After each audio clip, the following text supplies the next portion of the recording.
think I was telling you last night where when they were coming from Russia, they came up the Aleutian chain and they enslaved those poor Aleuts in their kayaks. And they tow them along behind their big sailboats and coming across the Gulf. They started off with 3,500 kayaks and Aleuts in each one. They didn't even feed them or nothing. They survived by catching rainwater and whatever food they had. But some starved to death and also drowned in tough weather. By the time they brought them into Sitka, to their fort over there, there was only 1,500 of them left. And those poor people, we tell them to stay away from here, and Russians, and they came up on a south end over by what's called 3 Mile Arm.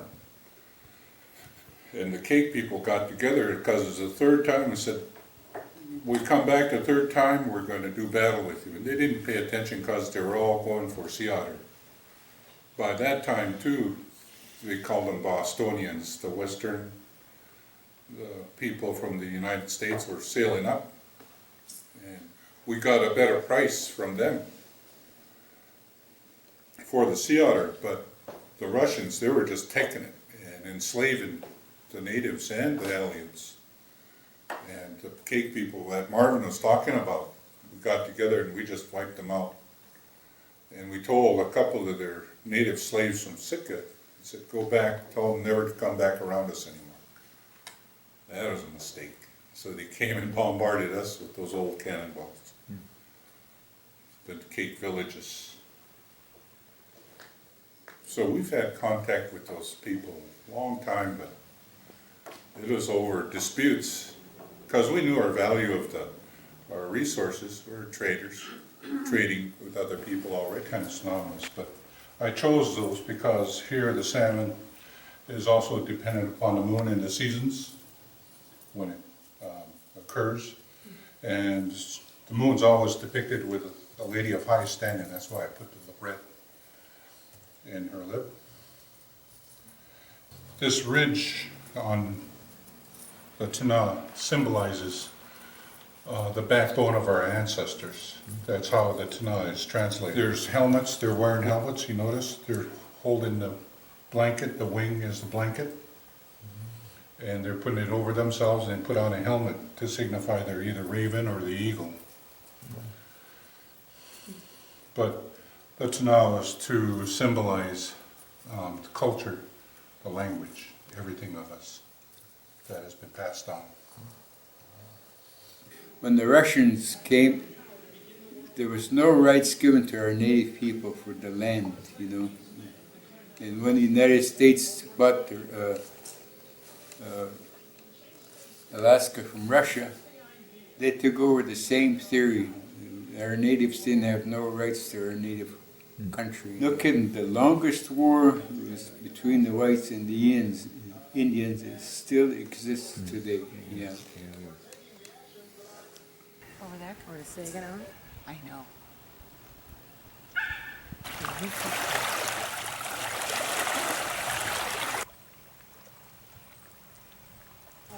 And the face in the dorsal fin is Nazi Schlemme, the What is man it? that created the killer whale. So, yeah.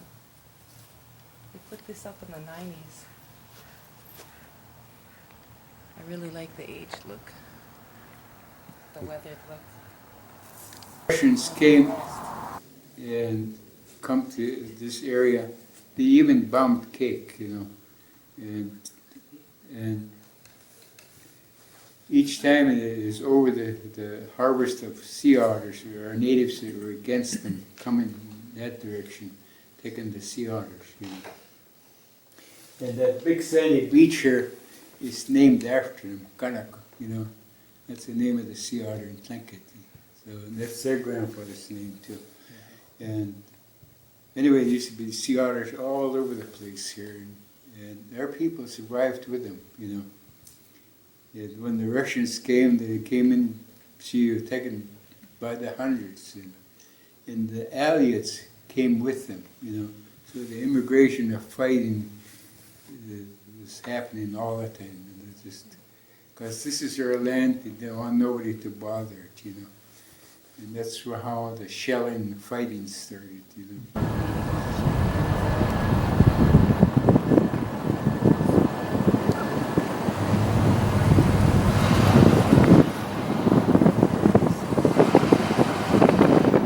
Sam, Royal. Those two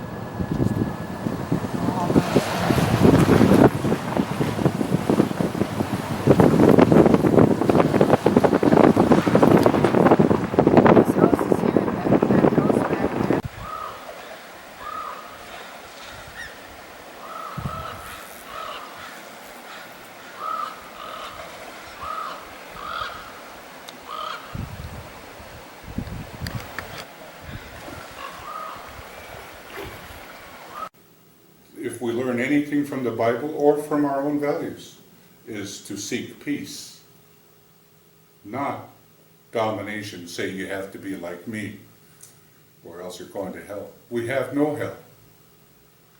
Maybe the only hell we have is that we don't help one another. Because I always had a conflict. Do I belong to the Salvation Army? Do I belong to the Presbytery? My Grandpa Johnny, me and Ruth's grandpa, he said, no, you belong to yourself and your people. He said, that's always the way it has been. The way we live and go to church, he said, that's just our extension of who we are. So our parents were always either real big Christians, but also very cultural. And they always had a history. They talked from their heart, their experiences. They didn't talk from here and throw words at people or condemn people. They talked from here to try to turn those people around that were wandering off from their values. So we really enjoy having you guys here, that you guys are among the headhunters. You don't have to be afraid. That was just Evie. So we're really glad you guys are here. And that I'm glad they set it up. Like, I knew there was something brewing, but I never thought you guys would be here. It's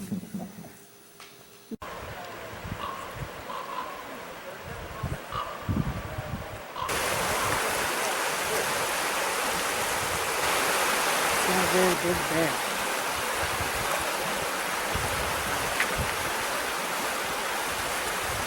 That's good, because it looks like they know where they're going. Like they've done it a million times, you know?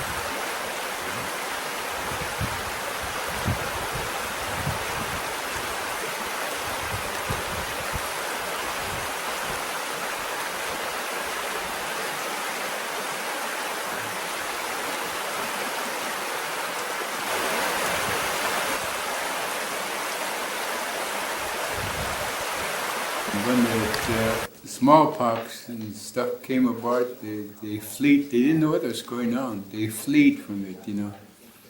And anyway, they had to leave all the ones that were sick in big canoes coming this direction. They were fleeing north, you know. And the old lady said, don't look back, and that you could hear all the ones that were sick are crying, you know. Some of them are jumping overboard, getting left behind, you know.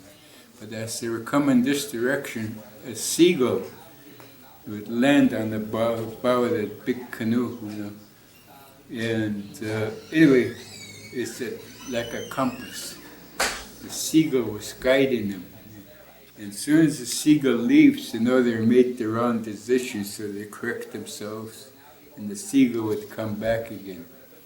And they kept following them. As long as they're going the right direction, the seagull would sit on the bow of the canoe.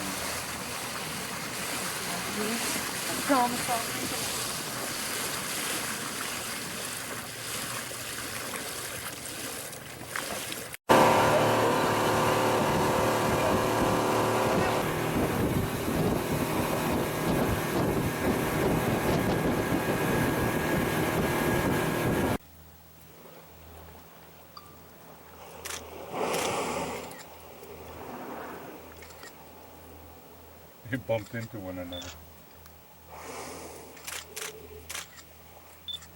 I forgot I can do the action shot. Whoa, whoa.